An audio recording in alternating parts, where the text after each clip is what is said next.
Don't miss any content. Don't forget to subscribe and click the notification bell. After winning the Ghana Footballer of the Year award, Ayew spoke to Joy News, and he had some interesting things to say in this quite lengthy interview he granted them. He talked about where he would be playing next season, and what he's expecting from the Black Stars, and also where he is seeing himself in the next few years. Considering the fact that he has left Swansea City, the thought on everyone's mind is where he is going next. He spoke about that and when we should expect an announcement for him. We'll have a listen to this interview he granted Joy. Subscribe if you have not, and click on the notification bell to get more updates. Let's have a listen to Ayew, captain of the Ghana Black Stars. First of all, it's a very big honor for me, personally, as a player and as a person. I think, you get into every season and then you always want to do your best. You always want to be at the top. Knowing that you have your fellow colleagues also who are aiming for the same thing. Not just the trophy, but trying to do their best for their clubs and for their nation. So, in my case, let me be a little bit honest, is starting the season, this one and the one before, when I decided to stay at Swansea, everyone was telling me, forget about individual awards because you have decided to stay in the championship. Forget about the Ghana Player Award. Don't even dream. That's what they said. Don't even dream about African Player of the Year. And I just stayed calm and I said, okay, we'll see. So it just shows that in life you need to believe, do what you have to do, and my job is on the pitch. Try to always do what is there to be done, and never give up, and that's what I did. So for me, this season's trophy has a special feeling because let's say honestly, when you look at also the other players that we have in the squad who are great, and me deciding to stay in the championship gave me one or two steps behind. Yeah. But I knew that I could make it there, and I could make things be in my favor, and I think I worked really hard, and I'm very proud and happy because I believed and I kept going, and that's all it's about. Football is about believing, trusting yourself, and keep working hard. And always you have that little bit of luck from the Almighty when you work really hard. Yeah, well, you certainly did that, and you beat Mohamed Kudus, Gladson Awako, and you picked it up. Very well done for that. By the way, there's a reason why we're so excited, okay? Because I am one of the only 3 Swansea supporters.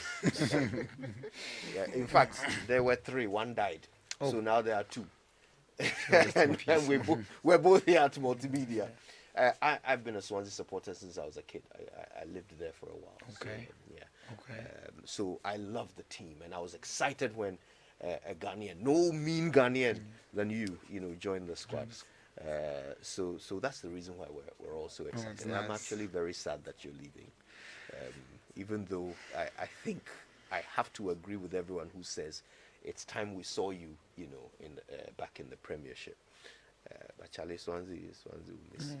I agree with you.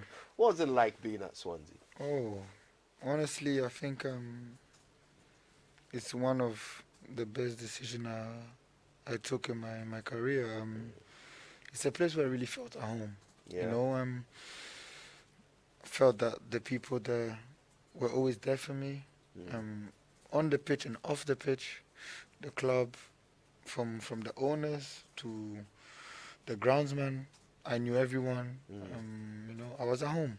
So being there always gave me that feeling that I'm free to express myself on the pitch or things outside the pitch too. So I had that confidence from everyone, that belief that you have to make something happen. You are the main leader, the talisman, and try to take that role really, really well. Try to take those responsibilities. But in the city, well, like you said you stayed in Swansea. In the city when we go on Wine Street and all those places. You know what I mean? I always had the feeling from the people around. How family the city is and the club. Very That close-knit community. everybody being around and everybody believing in me, everybody wanting me to succeed. You know, and I always gave my best. So the decision to leave, one day was gonna come, sooner or later. But I wanted to get back to the Prem to really continue with the club. That was my first aim. After I didn't know what was going to happen, but we all knew that if we didn't go up, I'll have to leave the club. Oh, you'll be back. You'll be back. And I'm happy that you left once you didn't. Because oh no, but Can't we switch off this guy? no, you admitted that it deserves to be up there. I mean, I'm just curious. I mean, when you talk about one day it was going to come, I don't know, but where's the next step? Oh well, I can't say much now, but there are a lot of things on the pipeline in various leagues. So What are some of the leagues you're considering? oh, I feel that I have what it takes to play in the best divisions, whether it's in England or France or Italy. I don't have a particular place. You also have the offers coming in from the Gulf, the Asia side, etc. So I need to take my time and make the right decision for me, but also for the nation with all what we have coming ahead. So I'll take my time, look at it really well, and hopefully more sooner than later we'll all be clear on something, because I know that my fellow brothers and sisters, all the Ghanaian people are waiting for that with a lot of impatience. I mean, no doubt, whichever choice you make will be a good one, unless you go to Manchester United. so yeah, That'll be a great choice. what I'm talking about. Anyway, so you're 30, but you are in such fine form, the form of your life, if you will. How are you doing it? What's keeping you motivated and playing at such a high level? Well, I think as you get older in the game, you look at the real older players. Well, we know players who are 30, 31, 32 are still at their peak, but you look at those who are 34, 35 and playing in the best leagues in the world, playing week in, week out. So what are they doing that we cannot do, that maybe someone gets to 32, 33, or he's old? But why now you have more and more players? Thiago Silva won the Champions League at 36, 37. People are playing at that level more and more often. Jamie Vardy being top there at 35, So I looked at it and asked a few questions and realized that, there are certain things that you have to do, certain sacrifices that you have to make to be able to sustain that level, that longevity. And I started to work on it, whether it's nutrition, special trainings, etc., etc. Hours of sleep, it's a few things that I think I added to my personal way of preparing myself to be a professional footballer, which I think is making me, I wouldn't say maybe a better player, but making me feel good. And I can say that's been an important part. And I think, let's just be honest, the confidence from the Jack Army, the Swansea fans, the confidence from the whole Please, the whole do you know club. what the Jack Army is? I don't answer questions on Swansea. You will educate you, don't you worry.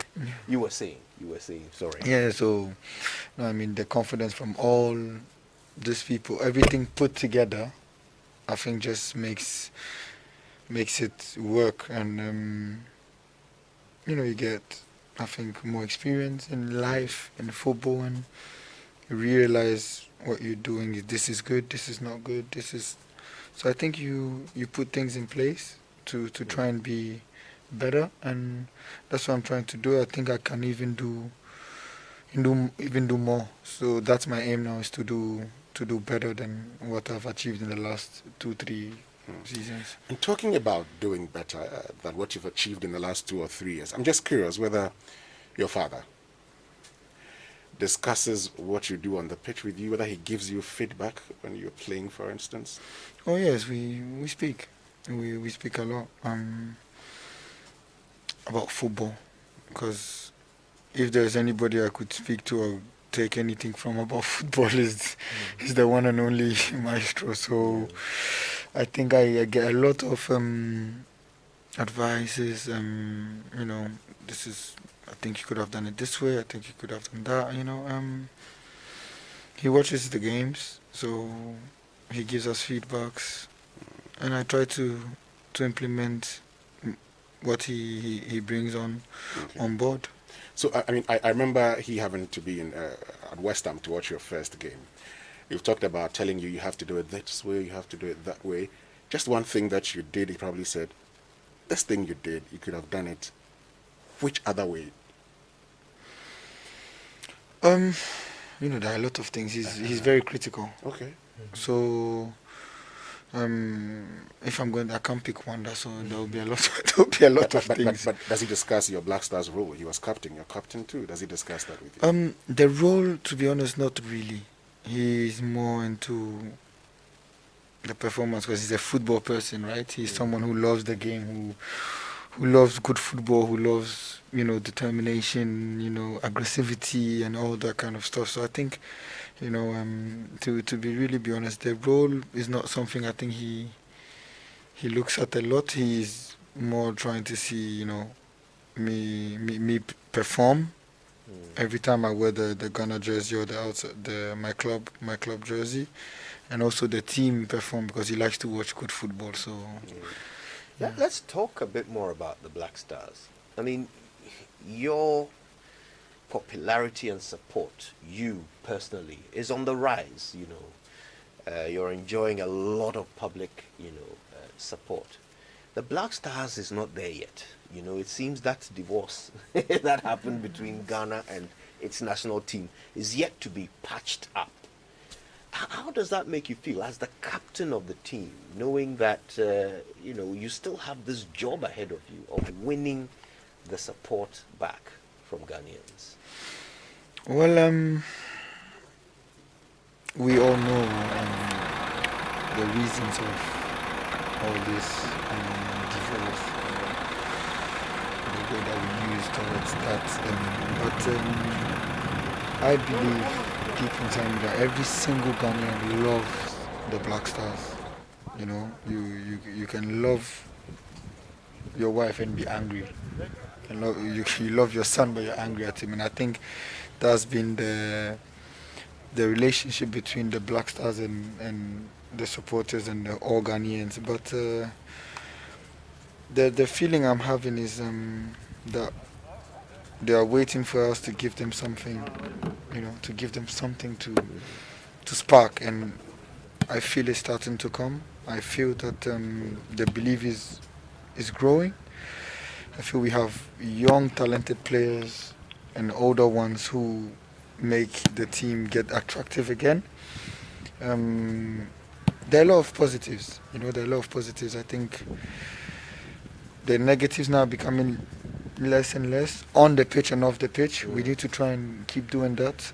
As the captain, I know is very important. I would wish not to be thinking about this, but just to focus on how I can get my players, mentally on top for us to perform. But it's a life. I wouldn't say that it's something that we look at because a football player, or you can't wear the Black Stars jersey and not have a goal or the ambition to win.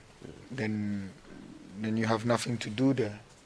If you're wearing that jersey is every day at training, the game is with the ambition and the determination to win. the willingness to win. Now, like we said, we can't give promises, and the AFCON is in a few months. It's about 6, but before that we have important games coming from you which are massive and huge.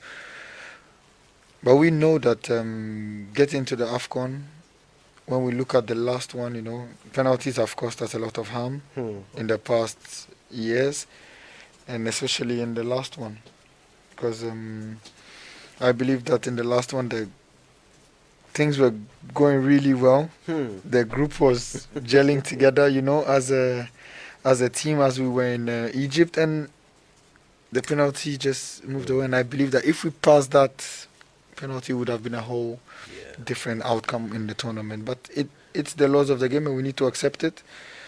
But this tournament coming, first of all, we need to just get past the round 16 that deceived us last one, and then we'll take it game by game, but with the ambition of winning every single game that we're going to be playing. You believe that you could be the captain that brings back the glory from 1982 and wins us that trophy? That's a dream. That's a dream, but dreams are made to become reality, but it's not by my mouth or by saying that I'm going to do it or this one's going to do it. I can't do it by myself. Without my colleagues, without the coach, the staff, I'm nothing. I'm no one. And I believe that all of us have the belief in each other that we will be able to do something great if we stick together. We like I said, we have a young squad, a younger squad than we had before. Great potential, great talent. But when you get to the higher stage, you need to be ready for what's there. You need to be ready for the pressure. And I believe that with hard work, prayers, belief from the Ghanaians, everything is very possible. Indeed, Gojo, I mean, we can't wait for more than 40 years. So 40 years, 2022, it must happen. As Ghanaians, we're expecting that cup home. And you as captain, we know you will bring the cup, but talking about you being captain, so you've played under Stephen Appiah, you've played under John Mensah, you played under Samuel Jan. What are some of the lessons that you've learned from all these 3 persons that you believe is going to help you? I think each one from me and the whole squad.